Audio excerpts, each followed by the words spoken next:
Good morning, students. Welcome to Sri Academy online study platform for class third. Myself Rajnath Pathak. बच्चों, आज हम आप लोगों को हिंदी का पाठ 7 शेर और चूहा नामक कविता पढ़ाएंगे, जिसको लिखा है धर्मपाल गुप्ता ने. पहले इस पाठ का शब्द अर्थ. फुदकना मीन्स कूदना या उछल उछल कर चलना. फुदकना मीन्स कूदना या उछल उछल कर चलना. शीश मीन्स सिर. शीश मीन्स सिर. अभिमान मीन्स गर्व. अभिमान मीन्स गर्व. व्रत मीन्स उपवास, संकल्प या नियम. व्रत मीन्स उपवास, संकल्प या नियम. शक्ति मीन्स ताकत. शक्ति मीन्स ताकत. वनराज मीन्स जंगल का राजा शेर. वनराज मीन्स जंगल का राजा शेर. सहाई मीन्स सहायक. सहाई मीन्स सहायक. आह्लाद मीन्स प्रसन्नता. आह्लाद मीन्स प्रसन्नता. बच्चों, शेर और चूहा नामक कहानी आप लोगों ने पढ़ा होगा. उसी को कविता के रूप में लिखा है कवि धर्मपाल गुप्ता ने. किसी पेड़ के नीचे जाकर सोया शेर था छाया पाकर.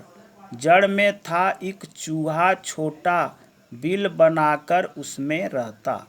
गर्मी ने था उसे सताया, झट से बिल के बाहर आया. शेर के ऊपर लगा कूदने, दाएं बाएं लगा फुदकने. आँख खुली गुस्से का मारा, जोर जोर से शेर दहाड़ा. उसने चूहे को पकड़ा था, पंजे में उसको जकड़ा था. चूहा गलती पर पछताया, जोड़े हाथ और शीश नवाया. हे बलशाली हे वनराज, माफ़ करो तुम मुझको आज. कभी काम मैं आऊँगा, सेवा कर दिखलाऊँगा. हंसी बहुत शेर को आई, दी जंगल में दूर सुनाई. फिर हंसकर चूहे को छोड़ा, उसे मारने का व्रत तोड़ा. एक शिकारी जंगल आया, उसने अपना जाल बिछाया. शेर जाल में फंस चिल्लाया, बच जाने को जोर लगाया. सुन आवाज चूहा तब आया, फंसा जाल में शेर को पाया. जल्दी जल्दी दांत चलाए, सारे रस्से काट गिराए. शेर हुआ फिर से आजाद, चूहे के मन था आह्लाद. जहाँ शक्ति भी काम न आई, चूहा वहाँ पर हुआ सहाई. शेर का टूट गया अभिमान, छोटे को छोटा मत जान. किसी पेड़ के नीचे जाकर सोया शेर था छाया पाकर.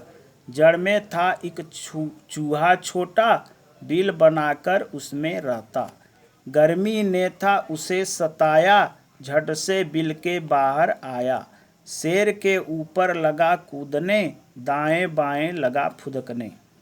धर्मपाल गुप्ता कहते हैं कि किसी पेड़ के नीचे गर्मी के महीने में एक शेर छाया में सोया था और उसी पेड़ की जड़ के पास एक बिल में चूहा रहता था.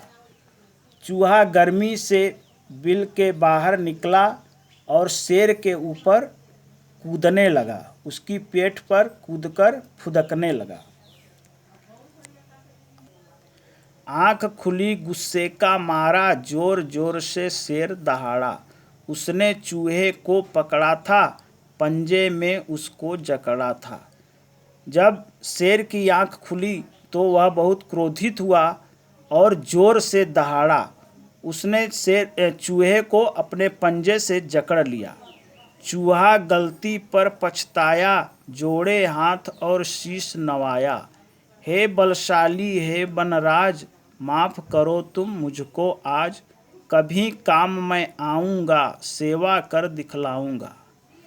चूहे को जब शेर ने पंजे में जकड़ लिया तो चूहा पछताने लगा और हाथ जोड़कर शेर से क्षमा याचना करने लगा।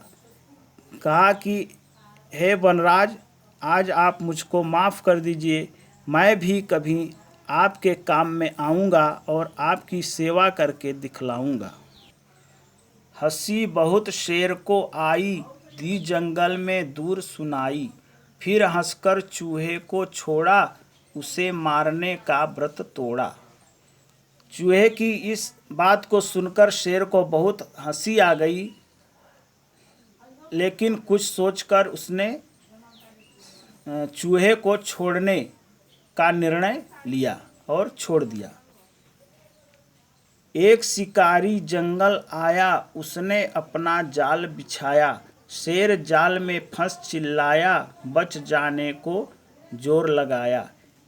एक दिन शेर जंगल में घूम रहा था और एक शिकारी की जाल में फंस गया। जाल में फंसने के बाद वह जाल से मुक्त होने के लिए चिल्लाने लगा। सुन आवाज़ चूहा तब आया, फंसा जाल में शेर को पाया, जल्दी जल्दी दांत चलाए, सारे रस्से काट गिराए। शेर हुआ फिर से आज़ाद, चूहे के मन था आह्लाद।